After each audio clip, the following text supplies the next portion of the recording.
I'm Amanda, 32, and I still can't erase the image of my father Richard standing in the doorway of my grandmother Eleanor's $1.6 million Victorian home, his face cold as he pushed her out into the raging thunderstorm. Her nightgown was already soaked, her pleading eyes meeting mine as I pulled up to witness this horror. Just 3 weeks later, she was gone. None of us were prepared for what happened at the will reading, least of all my father. The silence that fell over the room when Eleanor's lawyer revealed her final wishes was deafening. Before I dive into this heartbreaking story, where are you watching from today? Hit like and subscribe if you've ever witnessed family betrayal or want to protect your loved ones from similar situations. The warning signs I missed might help save someone you care about. Grandma Eleanor wasn't just my grandmother. She was my confidant, my teacher, and my biggest supporter. Our Sunday visits were sacred, a tradition we'd maintained since I was old enough to stir batter for her famous apple pie. The secret is in the patience, she'd say, both about baking and life. When I graduated college, she was there beaming in the front row. When my marriage fell apart 3 years ago, her cozy kitchen became my sanctuary as I pieced myself back together over cups of tea and her gentle wisdom. Family is the most precious thing we have, Amanda, she would tell me. It's not about the blood, but about who stands by you when the storms come. I never imagined my own father would be the one to push her out into a literal storm. Dad's relationship with Grandma Eleanor had always been strained. My mother used to say they were too similar, both stubborn and proud, but I knew there was more beneath the surface. There was a coldness in how my father spoke about his mother, a detachment that became more pronounced after my grandfather Thomas passed away 5 years ago, leaving Eleanor a widow. I started noticing changes about 8 months ago.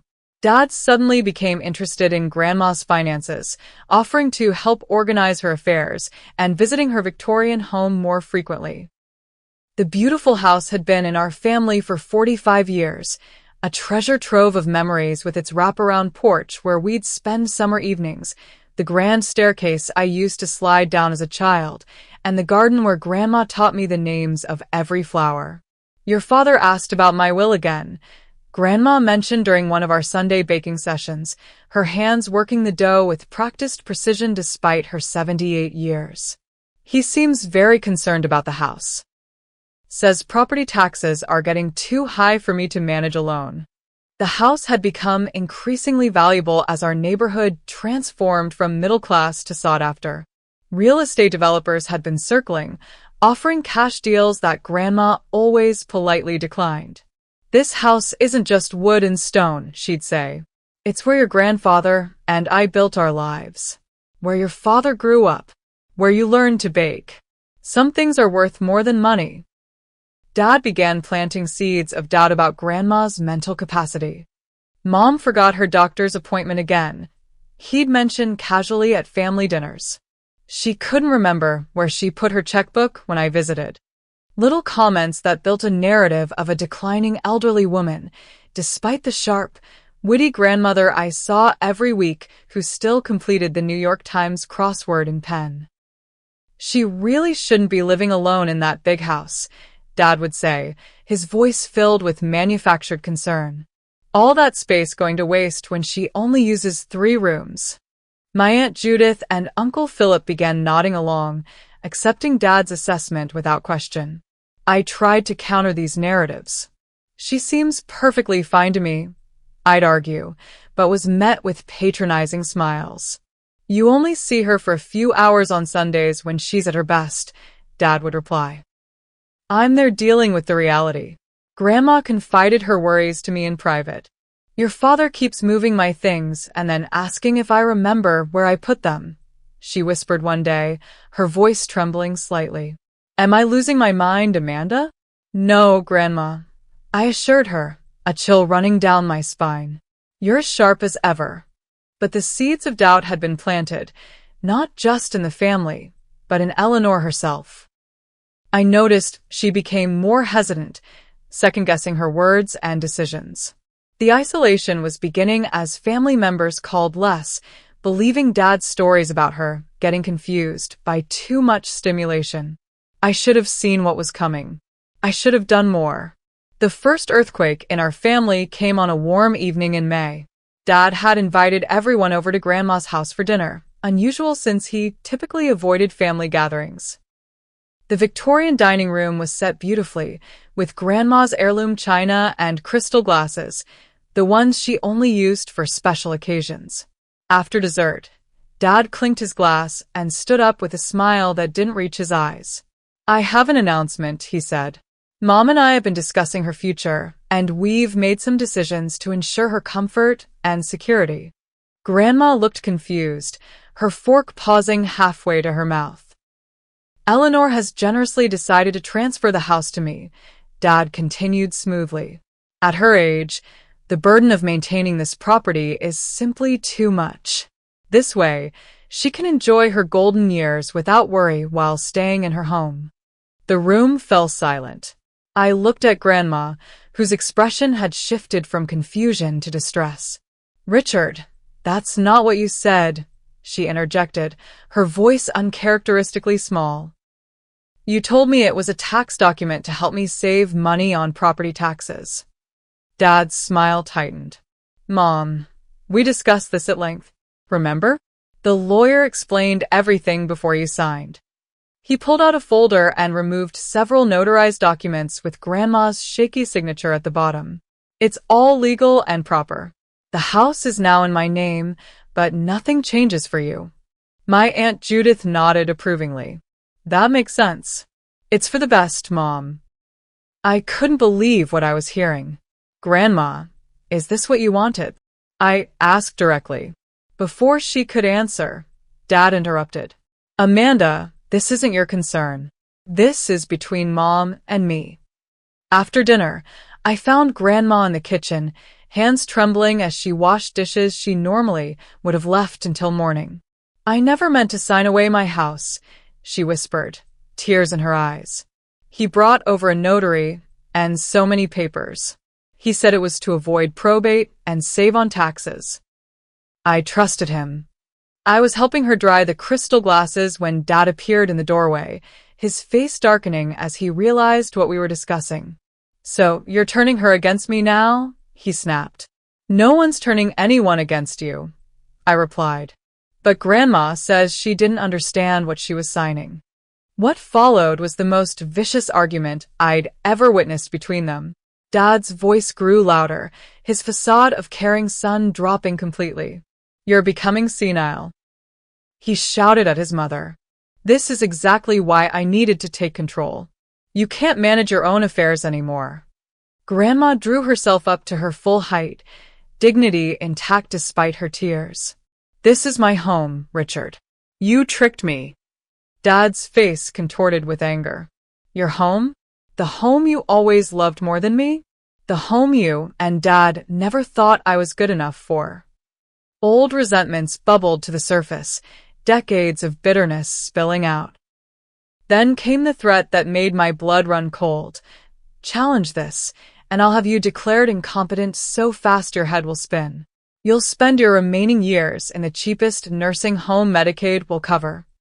I tried to intervene, but Dad turned his fury on me. "Stay out of this unless you want to be cut off too."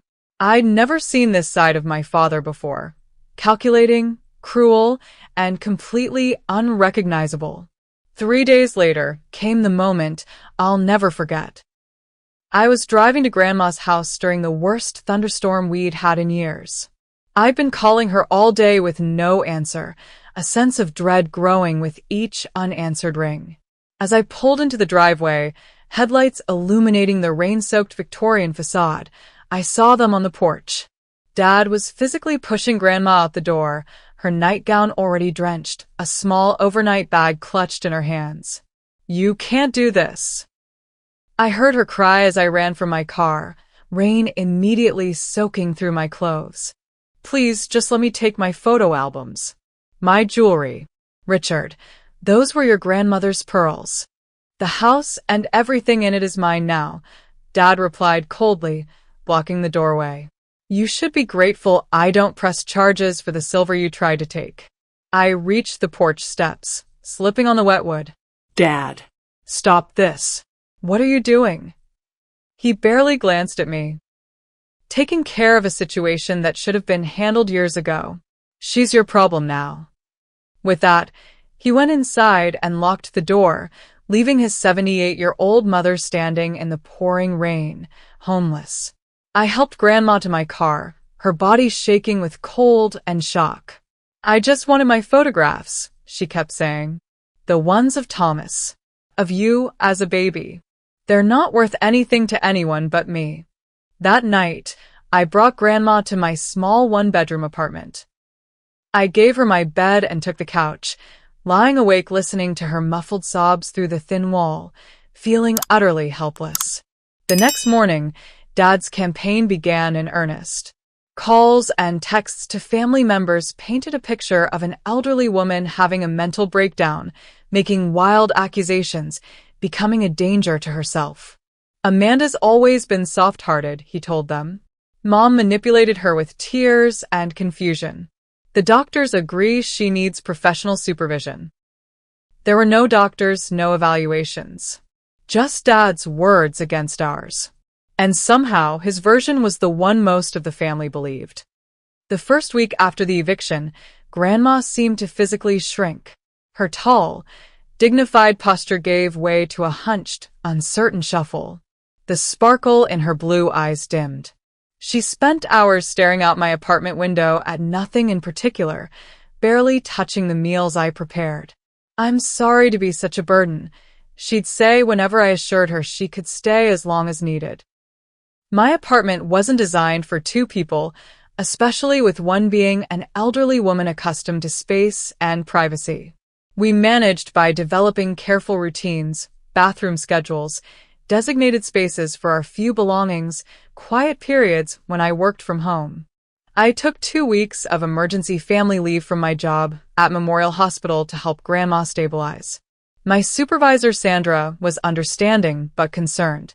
Family matters can take longer than you think to resolve, she warned. Don't exhaust your resources too quickly. Wise advice I couldn't afford to follow. Grandma needed me now. I tried everything to lift her spirits, bringing home her favorite desserts, finding old movies she loved on streaming services, even printing photos from my phone of family gatherings to replace the albums locked away in her house. Nothing seemed to penetrate the fog of grief and shock. 63 years of memories, she murmured one evening. Every birthday card you ever made me.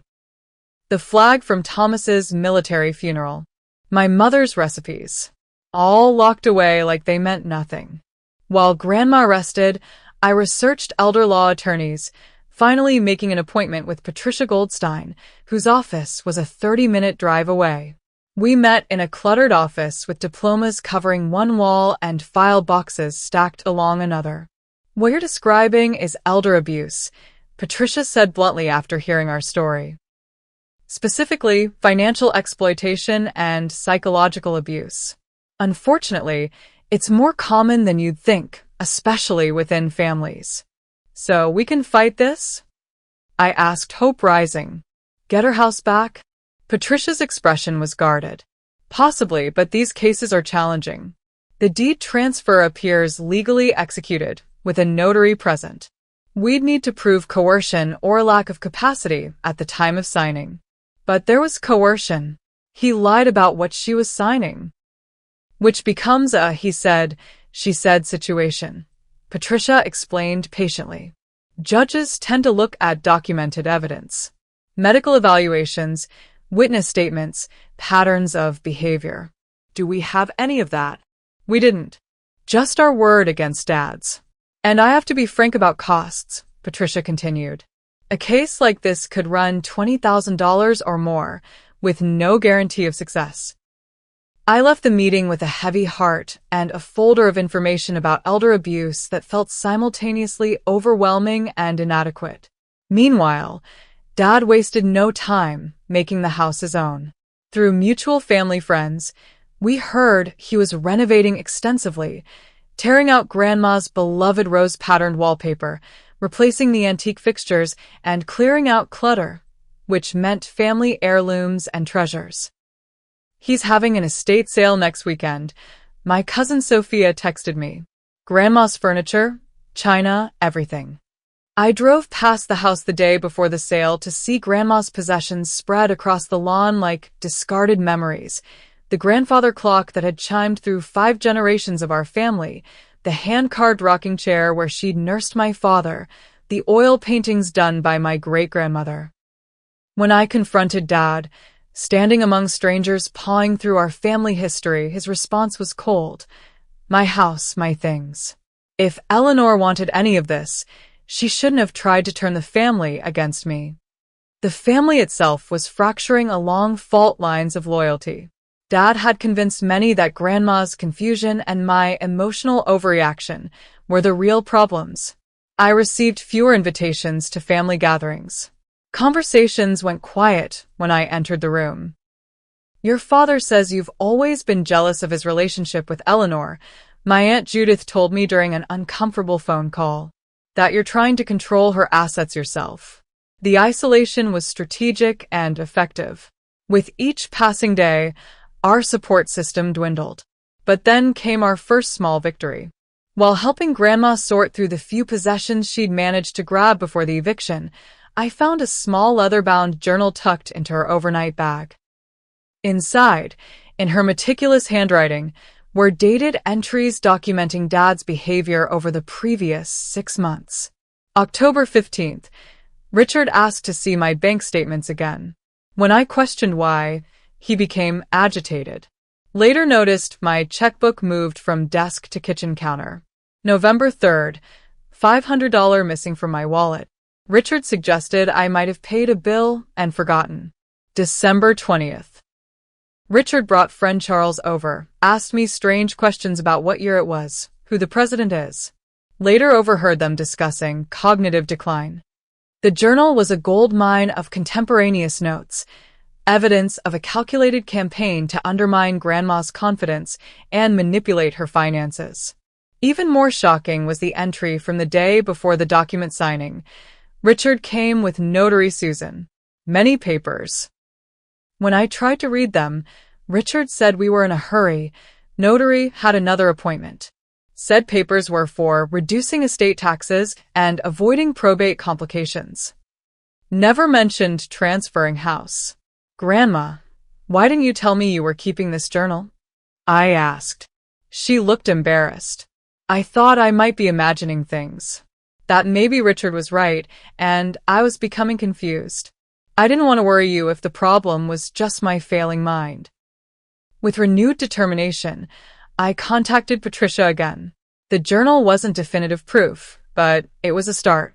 And when I reached out to slowly, a clearer picture emerged of Dad's methodical manipulation. He hadn't just targeted Grandma, he'd been constructing an entire false narrative throughout the family. For the first time since that terrible night in the rain, I felt a flicker of hope that the truth might eventually come to light. By the 3rd week of Grandma living with me, we'd established a rhythm that almost felt normal. She was regaining some of her spark, even offering to teach me the correct way to iron shirts when she caught me hastily smoothing one with my hair straightener before work. Encouraged by her improvement, I organized a small family gathering at my cousin Sophia's larger home. The stated purpose was to discuss family concerns about Eleanor's well-being. Neutral language I hoped would draw in even those who had sided with Dad. Sophia prepared finger sandwiches and tea, setting up her comfortable living room with enough seating for the 7 family members who had agreed to come. Grandma dressed carefully in one of her few remaining outfits, a navy blue dress that had fortunately been in her overnight bag. "I'm nervous, Amanda," she confessed as we drove to Sophia's. "What if they don't believe me?" "Just tell your truth," I assured her, squeezing her hand. The journal entries, the timeline of events, it speaks for itself. We were arranging chairs when the doorbell rang. Sophia answered it, and her sharp intake of breath made me look up. There in the doorway stood Dad, uninvited and unexpected, with a man in an expensive suit carrying a leather briefcase. I heard there was concern about my mother's care, Dad announced smoothly, walking in as if he owned the space. As her son, I thought I should be present. This is Gerald Hoffman, our family attorney. Our family attorney. I'd never seen this man before in my life. The dynamic of the meeting shifted instantly. Family members who had seemed open to hearing Grandma's side now sat stiffly, exchanging uncomfortable glances. Dad took control of the conversation before it even began. Before we get started, I think it's important everyone sees this. He nodded to Gerald, who withdrew a document from his briefcase and began distributing copies. This is a professional medical evaluation of my mother conducted last week. I snatched a copy, scanning it in disbelief. It described Eleanor Mitchell as suffering from moderate to severe cognitive impairment with paranoid ideation and confabulation of events. The doctor's signature at the bottom belonged to someone named Dr. Andrew Phillips, a name I'd never heard before. This is ridiculous, I said. Grandma hasn't seen any doctor named Phillips. This is fabricated. Dad's expression remained calm, reasonable, the caring son concerned about his mother's decline. Amanda, I know this is difficult to accept. Mom was evaluated at Lakeside Medical Center last Tuesday. You weren't informed because, frankly, your enabling of her delusions has become part of the problem. I turned to Grandma, who looked as shocked as I felt. Grandma, did you see this doctor? She shook her head. No. I've been with you every day. I never went to any Lakeside Medical Center. Dad sighed dramatically. See what I mean? She doesn't even remember the evaluation. This is exactly why I've been forced to take more drastic steps. He nodded again to Gerald, who produced another document. I've filed for guardianship of my mother. The hearing is next week. The room erupted in confused conversations. Guardianship? This would give Dad complete control over every aspect of Grandma's life, her finances, her medical care, where she lived, even who she could see. This is elder abuse. I shouted over the noise. He's manipulating all of you. Grandma has been living with me for weeks. She never saw this doctor. Dad's voice cut through the chaos, deadly calm. Amanda, we know about the journal. We know you've been coaching Mom to write false entries. We have the text messages. My blood ran cold. What text messages? Gerald produced printouts of text exchanges between me and Sophia, discussing the journal and our plans for this meeting. Private conversations, somehow intercepted. How did you get these? Sophia demanded, her face pale. Dad ignored her, addressing the room. My mother needs professional care, not manipulation by my daughter who, sadly, has her own emotional issues following her divorce. The guardianship hearing will settle this matter legally. That's when it happened. In the middle of Dad's speech, Grandma, who had been sitting quietly in growing distress, suddenly clutched her chest. Her face contorted in pain as she slumped sideways in her chair. Grandma! I rushed to her side as she struggled to speak, her words slurring. Someone call 911. The next hours were a blur of ambulance sirens, emergency room lights, and tense hospital corridors. The diagnosis, a stress-induced stroke, moderate in severity. Grandma was admitted to the intensive care unit, unconscious and vulnerable. And there, in the sterile hospital hallway, came the next battle. Dad attempted to take control of her medical decisions, presenting himself to hospital staff as her designated healthcare proxy. I have papers giving me authority, he insisted to the charge nurse. So do I countered, producing the healthcare directive Grandma had signed years ago, naming me as her representative. I'd kept it in my important documents folder. Thank goodness. This is more recent and has never been revoked. The hospital's risk management team was called to sort through the conflicting claims. After reviewing both documents, they determined mine had the later date and appeared valid. Dad was furious, but temporarily outmaneuvered. While Grandma remained unconscious, I used the hospital's computer to research Dr. Andrew Phillips, the supposed evaluator. He existed, but worked primarily at a private practice specializing in documentation for insurance claims. A doctor willing to diagnose without thorough examination? The pieces were fitting together. More disturbing was what Sophia discovered about Dad's financial situation. Using her access as a bank employee, she discreetly looked into public records. "Amanda, Uncle Richard is drowning in debt," she told me in a whispered conversation in the hospital cafeteria. "There are multiple collection judgments against him, and his business is on the verge of bankruptcy." But here's the really shocking part. He took out a mortgage on Grandma's house the day after she signed it over. A big one. $900,000. What? What would he need that much cash for? Sophia looked around nervously before sliding her phone across the table, showing a series of online gambling transactions. "He's got a serious problem. These are just the ones I could find easily." My father's desperation suddenly made terrible sense. This wasn't just about resentment or control. He was financially ruined and saw Grandma's house as his bailout. Further investigation revealed an even more troubling connection. The notary who had witnessed the house transfer, Susan Blackwell, was the sister of Gerald Hoffman, Dad's family attorney. A quick social media search showed them together at multiple charity events with Dad over the past year.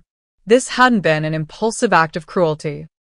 My father had methodically planned to take everything from his mother, assembling a team of enablers to help him do it legally. As this revelation sank in, I felt the family alliances shifting again. My Aunt Judith, who had steadfastly supported Dad, came to the hospital after seeing Grandma's condition. "I don't know what to believe anymore," she admitted, her normally confident voice wavering. "Richard told us Eleanor was exaggerating for attention, but seeing her like this..." She trailed off, looking at her mother's small form in the hospital bed, connected to monitors and 4 lines. Uncle Philip, Dad's golf buddy for 20 years, stopped taking his calls. 2 cousins reached out to offer help with hospital visits. Slowly, a small coalition was forming, not enough to completely turn the tide, but enough to make me feel less alone in the fight. Dad, sensing the shift, escalated his attacks. He filed a complaint with the hospital questioning my emotional stability and demanding Grandma be transferred to a facility where he had arranged appropriate care. Hospital security had to be called when he tried to enter her room against visitor restrictions. The battle lines were drawn more clearly than ever, and Grandma, still unable to speak for herself, lay caught in the middle. The hospital room became my second home. I arranged to work remotely 3 days a week, spending every possible moment by Grandma's side as she drifted in and out of consciousness. The stroke had affected her speech and right-side mobility, but her neurologist was cautiously optimistic about recovery with therapy. "Talk to her," the nurses encouraged. "She can probably hear you even when she seems unresponsive." So I talked. I read her favorite poems, described the changing season outside her window, and reminded her of happy memories from childhood. Sometimes I'd catch her watching me with clear, lucid eyes that told me she understood everything happening around her. On the 6th day, she spoke her first words since the stroke. "Amanda," she whispered, her voice raspy from disuse. "My strong girl." I burst into tears, holding her frail hand carefully between mine. "I'm trying to be, Grandma. I'm fighting for you." Over the next few days, she began communicating more, though speaking clearly remained difficult. She would squeeze my hand once for yes, twice for no. The physical therapist taught me exercises to help her regain strength, and we worked on them diligently together. During one of these sessions, when we were alone, she beckoned me closer. "Need to tell you," she struggled with the words. "Important. Don't strain yourself, Grandma. We have time." She shook her head firmly. "No time. Listen." With visible effort, she continued, "Michael Brennan. My real attorney. Call him." "Michael Brennan?" I repeated. "Not Gerald Hoffman?" Her expression darkened at Hoffman's name. "Never my lawyer. Michael, 40 years. Has instructions. Before I could ask more questions, her nurse entered to administer medication, and Grandma closed her eyes, the effort of communication having exhausted her. That night, I searched for Michael Brennan, finding a small elder law practice across town.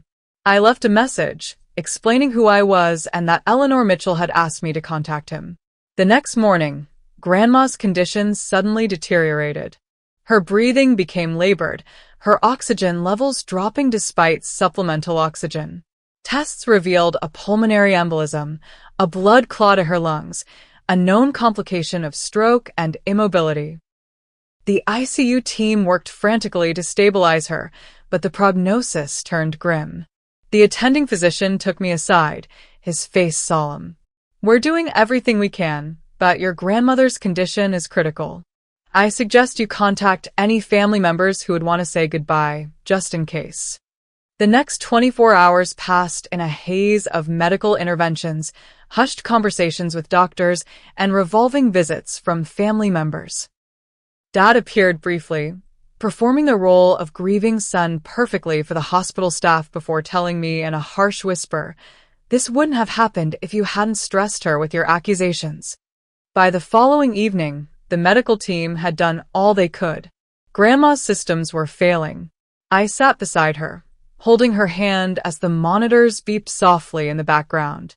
Her eyes fluttered open. "Amanda," she whispered, her voice barely audible. "Promise." "Anything, Grandma. Truth will come out. Stay strong. Love you." These were Eleanor Mitchell's last words. She passed peacefully at 3:17 a.m. with me by her side, my tears falling onto our clasped hands. The grief was overwhelming, a physical weight crushing my chest. I'd failed her, failed to protect her from Dad's machinations, failed to restore her home before she died, failed to give her the peaceful final years she deserved. Dad took control of the funeral arrangements immediately, brushing aside my suggestions with dismissive efficiency. "As her son, this is my responsibility," he declared. "I know what Mom would have wanted." He didn't. The funeral he arranged was everything Grandma would have hated: formal, impersonal, with an expensive closed casket she would have found wasteful. The minister barely knew her, speaking in generalities about a life well lived, without any of the specific stories that made Eleanor who she was. I sat in the front row, numb with grief and anger, watching family members who had believed Dad's lies wiping away tears that felt too little, too late. Dad himself delivered a eulogy praising my beloved mother's generosity and wisdom, the same mother he had thrown out into a storm just weeks earlier. When it was my turn to speak, I abandoned the polite remembrance I'd prepared and instead read a passage from Grandma's favorite book, one that spoke of courage in the face of injustice. Dad's face darkened as he recognized the pointed message beneath the words. After the service, he pulled me aside, his public mask of grief momentarily slipping. "I'm putting the house on the market tomorrow. Don't think this changes anything." I felt something break inside me then, the last thread of hope that somewhere deep down, my father had some redeeming quality I hadn't seen. There was nothing there but greed and callousness. Returning to my apartment alone that night was almost unbearable. Grandma's few possessions still occupied corners of the space, her reading glasses on the side table, her cardigan hanging on the back of a chair, her slippers neatly placed by the couch. Each item a small monument to absence. I poured a glass of wine with shaking hands and was about to sink into despair when my phone rang. An unknown number. "Is this Amanda Mitchell?" a male voice asked when I answered. "Yes, who's calling?" "Michael Brennan, Eleanor Mitchell's attorney. I just received your message. I'm so sorry to hear about Eleanor's passing. I've been out of the country and only returned yesterday. She was a remarkable woman and a friend of many years." I nearly dropped the phone. "She mentioned you in the hospital. Said you had instructions?" "Indeed I do," Michael replied, his tone shifting to one of professional determination. Eleanor came to see me 3 days after she was forced from her home. She was very clear about what had happened and what she wanted to do about it. We have a great deal to discuss, Amanda. How soon can you come to my office? For the first time since Grandma's death, I felt a tiny spark reignite. Maybe all wasn't lost after all. Michael Brennan's office was nothing like Patricia Goldstein's cluttered space. Located in a converted Victorian home not unlike Grandma's, it featured polished wood paneling, leather-bound law books, and framed photographs of Michael with various elderly clients, including one of him and Grandma at what appeared to be a garden party, both smiling widely. Eleanor and I went back decades, Michael explained, noticing me studying the photo. I handled her parents' estate, then her and Thomas's wills, and now. He trailed off, shaking his head sadly. I should have been more available when she needed me. The guilt weighs heavily. You couldn't have known, I said, the words familiar from my own internal dialogues. Perhaps not, but I'm determined to make it right now. He opened a folder bearing Grandma's name. After Eleanor came to me, we worked quickly to document everything and put certain protections in place. She knew time might be short. Over the next 2 hours, Michael outlined the legal strategy Grandma had initiated. She had signed an affidavit detailing the circumstances of the house transfer, explaining the deception and pressure tactics. She had authorized a forensic financial investigation that uncovered the unauthorized mortgage and gambling losses. Most importantly, she had created a new will, one that directly addressed the fraudulent transfer and established her true final wishes. The key is proving undue influence and misrepresentation, Michael explained. With Eleanor's affidavit, the journal, and the evidence of your father's financial motives, we have a strong case. But there's one more element that may prove decisive. He pressed a button on his phone. Margaret, could you bring in the recordings? Recordings? My confusion must have shown on my face because Michael smiled slightly. Eleanor was cleverer than your father gave her credit for. After she realized what had happened with the house transfer, she began recording conversations on her cell phone. It's completely legal in this state for a person to record conversations they're a part of without informing the other parties. Margaret entered with a USB drive, which Michael inserted into his computer. And there was Grandma's voice, clear and steady, capturing damning interactions with Dad. Richard, you told me those papers were for tax purposes. What does it matter what I told you? You signed them. The house is mine now. Challenge it and you'll end up in a state facility so fast your head will spin. There were multiple recordings, each more incriminating than the last. In one, Dad explicitly admitted to taking money from her accounts without permission. In another, he discussed with Gerald Hoffman how to handle the old lady if she keeps making noise. I listened in stunned silence, tears streaming down my face, grief mixed with vindication. Grandma had been fighting back in her own quiet, methodical way all along.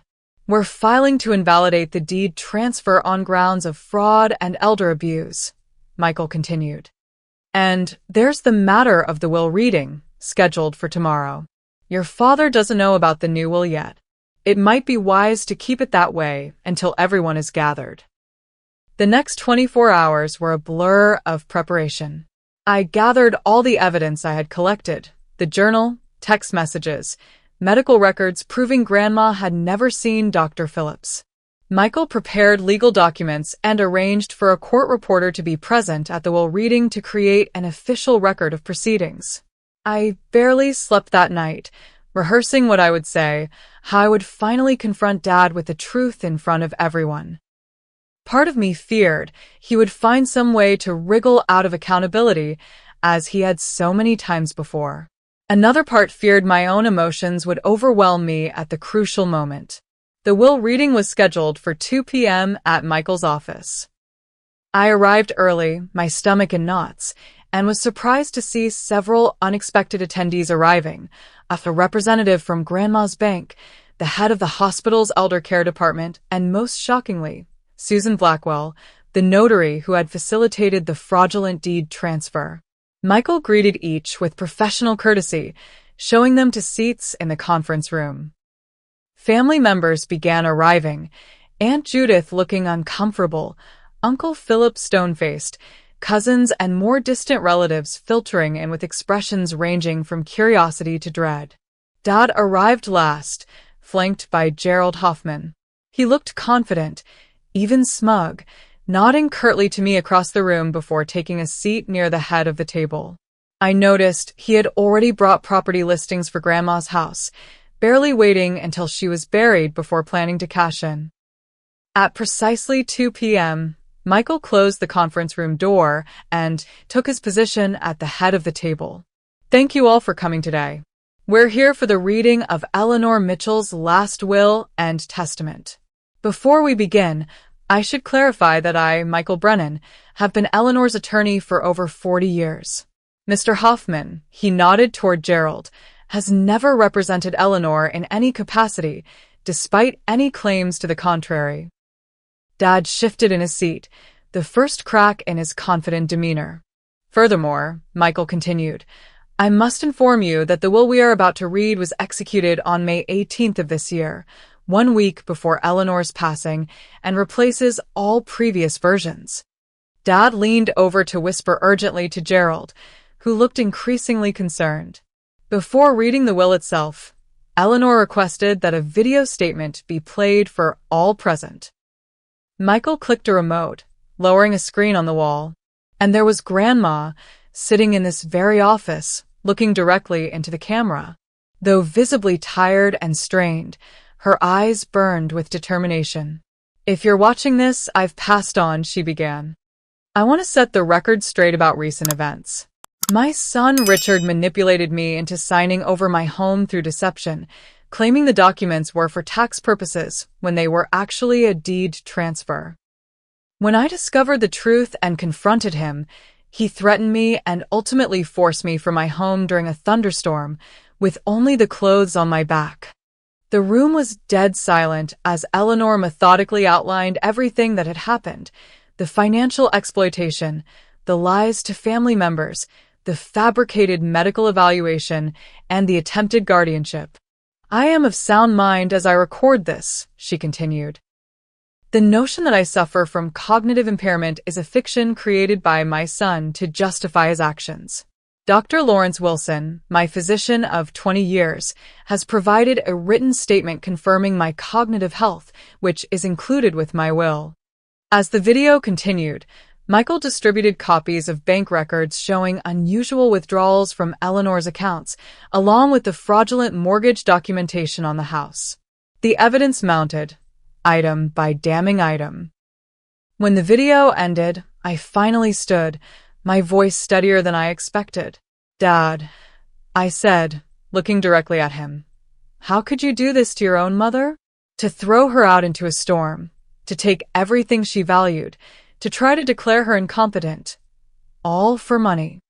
His face had gone pale, but anger quickly replaced shock. This is ridiculous. Mother was confused.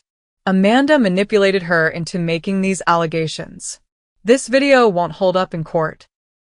Actually, Michael interjected, the video is admissible as a dying declaration and is supported by substantial corroborating evidence, including these. He played several of the audio recordings, filling the room with Dad's own voice making threats and admitting deception. One by one, family members who had supported Dad began to shift away, physically and emotionally. Aunt Judith was openly crying. Uncle Philip looked like he might be sick. The final blow came from an unexpected source. Susan Blackwell, the notary, stood up trembling. I can't do this anymore, she said. Richard Mitchell paid me $5,000 to notarize those documents without properly verifying Mrs. Mitchell's understanding or consent. He told me it was a family arrangement everyone had agreed to. I've already filed a statement with the ethics board surrendering my notary commission. Dad jumped to his feet. You stupid woman. You signed an NDA, which is void if it covers illegal activity, Michael noted calmly. Dad turned to Gerald, who was already gathering his papers. "Gerald, do something." The attorney shook his head slightly. "I think I should recuse myself from this matter, Richard. You'll be receiving my formal withdrawal letter tomorrow." He stood and left the room without another word. Dad looked around wildly, seeing former allies abandoning him one by one. His carefully constructed facade was crumbling before our eyes. "This is a conspiracy," he sputtered. "I'll fight this. I'll sue every one of you. That house is legally mine." "Perhaps we should continue with the actual reading," Michael suggested, seemingly unperturbed by the outburst. "It may address some of these concerns." What followed was the most satisfying 30 minutes of my life. Grandma's will systematically dismantled Dad's schemes while revealing the true depth of her wisdom and foresight. Eleanor's will was a masterpiece of justice and foresight. Michael read it with perfect professional calm, but I could see the satisfaction in his eyes as each provision was revealed. "The transfer of my home at 1482 Maple Avenue is hereby contested as fraudulent," Michael read. "I have established a separate legal fund of $100,000 specifically to pursue legal remedies against this transfer, including civil and potential criminal charges for elder abuse, fraud, and financial exploitation." Dad's face grew increasingly ashen as Michael continued. "Furthermore, I have established an irrevocable trust that predates the fraudulent transfer by 2 weeks, into which I placed ownership of said property. This trust, the Eleanor Mitchell Family Heritage Trust, renders the subsequent transfer to Richard Mitchell null and void, as I no longer own the property individually at the time of that transfer." Michael paused, allowing this bombshell to sink in. Grandma had outmaneuvered Dad completely. The house had never actually been his, despite the deed transfer, because she had already placed it in a trust before he manipulated her into signing it over. "The mortgage taken out by Richard Mitchell on said property is therefore fraudulent and subject to criminal prosecution," Michael continued. "I have already filed complaints with the appropriate banking authorities and the district attorney's office." The remainder of the will detailed specific bequests, family heirlooms to various grandchildren, a scholarship fund for the local community college, donations to her church, and favorite charities. Dad was not disinherited entirely. Grandma wasn't vindictive, but his share was placed in a controlled trust with strict provisions against gambling or irresponsible spending. When Michael finished reading, the room remained silent for several long moments. Then Aunt Judith stood up, walked around the table, and embraced me. "I'm so sorry I didn't believe you," she whispered. "Or Mom. I should have known better." One by one, family members approached to offer apologies, expressions of shock, and commitments to support the legal actions outlined in the will. Dad sat alone, abandoned by his attorney and allies, staring blankly at the property listings he'd brought, homes he would never profit from. When he finally looked up, the anger had drained from his face, leaving something hollow and almost pitiful. "She planned this," he said quietly. "She knew exactly what she was doing." "Yes," I agreed. "She was exactly as sharp and capable as I always said she was." The weeks that followed were intense but healing. The legal mechanisms Grandma had put in place worked precisely as intended. The fraudulent deed transfer was invalidated. The mortgage company, faced with evidence of fraud, began proceedings against Dad rather than attempting to enforce the loan. The district attorney opened an investigation into elder abuse and financial exploitation. Family relationships began the slow process of repair. Aunt Judith and Uncle Philip became my strongest supporters, helping to sort through Grandma's recovered possessions and participating in family councils to ensure nothing like this could happen to another vulnerable family member. "I should have seen the signs," Judith said during one such meeting. "Mom was always so independent, so sharp. I wanted to believe Richard because it was easier than questioning him." "We all failed her in different ways," I acknowledged. "The important thing is that we learn from this and protect each other better in the future." As for me, The experience transformed my understanding of both justice and family. I had always worked in healthcare administration, but now I enrolled in evening classes on elder law and patient advocacy. The hospital where I worked supported this direction, eventually creating a new position for me as elder care patient advocate. Through this work, I connected with dozens of families facing similar situations, adult children struggling to protect elderly parents from exploitation, often by other family members. Grandma's story, which I shared with permission from the family, except Dad, became a powerful teaching tool about the warning signs of elder abuse and the legal protections available. The most difficult question I faced was what relationship, if any, to maintain with Dad. He avoided jail time by accepting a plea deal that included restitution, community service, and mandatory gambling addiction treatment. The family money he had hoped to access remained firmly out of his reach. At first, I couldn't bear to see or speak to him. The memory of Grandma standing in the rain haunted me too vividly. But eventually, 6 months after her death, I agreed to meet him at a neutral coffee shop. He looked older, diminished somehow. The confident manipulator replaced by a man forced to face consequences perhaps for the first time in his life. "I've been trying to understand why," I said after our awkward greeting. "Why you would do that to your own mother?" Dad stared into his coffee cup for a long time. I started with small things, borrowing money from her accounts, telling myself I'd pay it back. Then the gambling got worse and I needed more. Each step made the next one easier. He looked up. "I'm not asking for forgiveness. I don't deserve it. But I am sorry, Amanda. For everything." Was it genuine remorse or another manipulation? I couldn't tell, and perhaps it didn't matter. What mattered was that I no longer allowed his actions to consume my energy and attention. He had chosen his path. I was choosing mine. "I hope your treatment helps," I said finally. "But I need time. A lot of it." We left it there, not reconciled, but not completely severed. A door left slightly ajar for possible future healing, but only if earned through genuine change. Meanwhile, life rearranged itself around Grandma's absence. The house she loved so much found a new purpose, one that would have made her smile. On what would have been Grandma's 80th birthday, we gathered at 1482 Maple Avenue, not as a family in mourning, but as a community celebrating a legacy. The Victorian house had been transformed according to the detailed instructions in Eleanor's trust documents, which Michael had kept separate from the will until all legal challenges were resolved. The Eleanor Mitchell Center for Elder Dignity. Read the elegant sign by the freshly painted front door.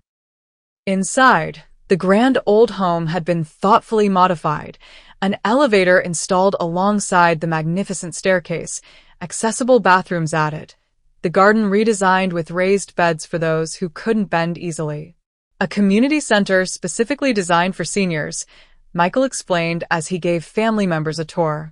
Offering legal clinics, social activities, educational programs, and advocacy services, all the things Eleanor valued throughout her life.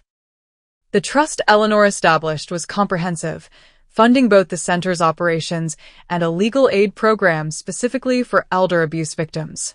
The irony wasn't lost on anyone. The house Dad had schemed so desperately to control would now help protect others from similar exploitation. But the most powerful moment came when Michael gathered everyone in the library, the room where Grandma had spent countless hours reading to me as a child, and played one final video. Eleanor recorded this just 2 days before her stroke, he explained. She asked that it be shared only after all legal matters were settled. Grandma appeared on screen, seated in her favorite armchair, the one Dad had sold at the estate sale and we had managed to track down and repurchase. "My dear family," she began, her eyes clear and voice steady. "If you're watching this, the truth has finally come to light. I don't want this difficult chapter to define our family forever. There's something I never told any of you, something I think it's time you knew."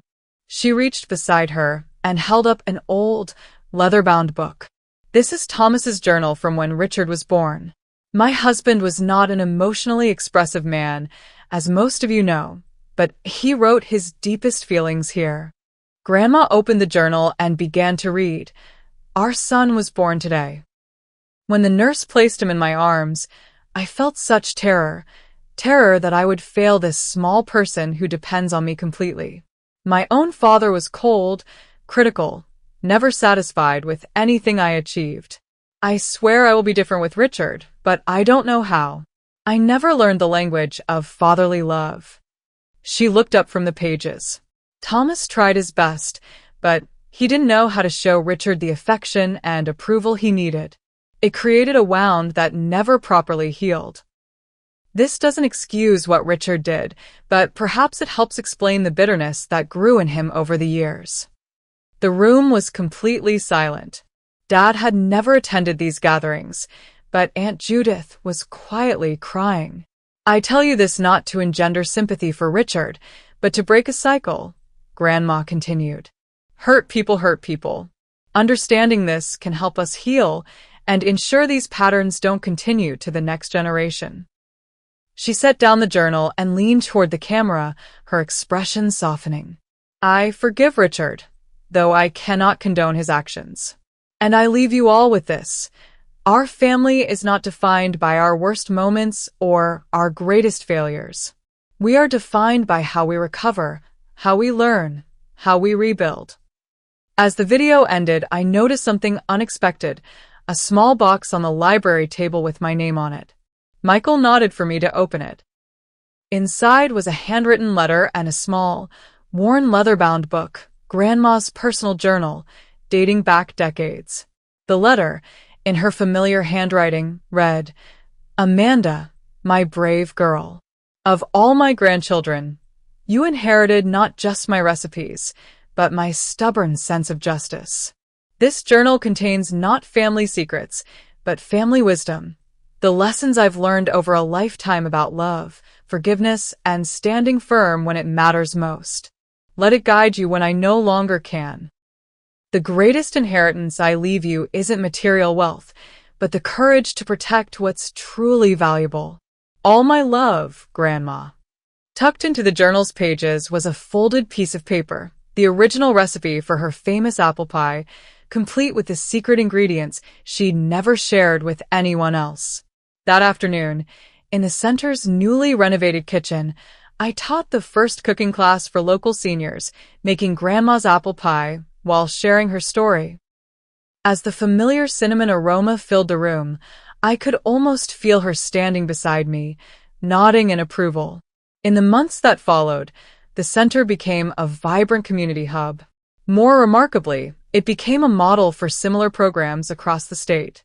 2 legislators who heard Eleanor's story began drafting enhanced elder protection laws, informally known as Eleanor's Law, strengthening penalties for elder abuse and creating better oversight of property transfers involving seniors.